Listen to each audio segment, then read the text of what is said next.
अखन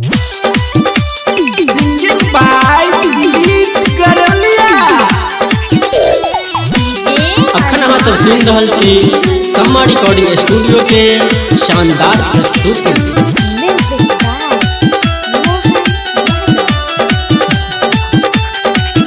हेरो लहंगा उठा के यूपी बिहार के छौरी पटा लेलक।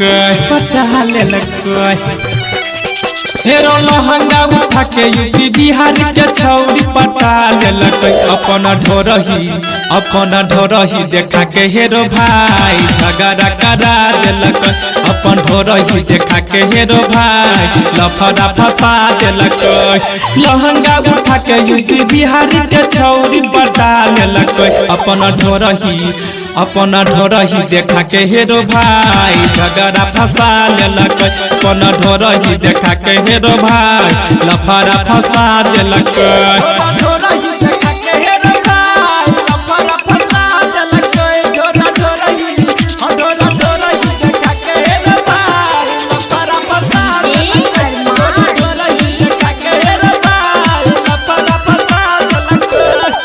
दरभंगा जिला में फेसबुक यूट्यूब पर छोरिया मिलतौ जरूर रे। दरभंगा जिला में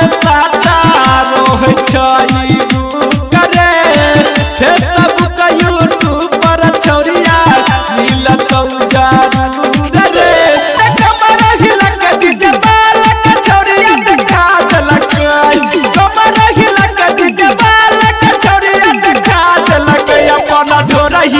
अपन ढोरही देखा के हेरे भाई झगड़ा फंसा देलक।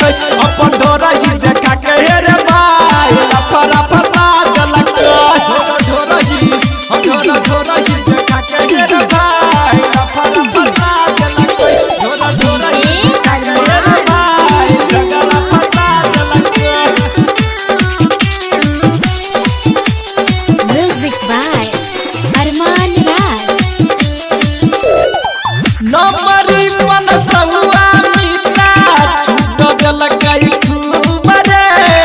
ओइ पर गोरकी छौरी मीता खुश भेलै खूब रे। नमरी मन सहुआ मीता छूट देलक खूब रे। ओइ पर गोरकी छौरी मीता खुश भेलै खूब रे। हाथ छोरिया मिला लेलक। दिलीप गारोलिया से हाथ छोरिया मिला लेलक। अपन ढोरही देखा के सुना भाई झगड़ा फंसा देलक। हेरो ढोरही देखा के सुना भाई लफड़ा फंसा देलक। सम्मा रिकॉर्डिंग स्टूडियो दसौत चौक अलीनगर रोड।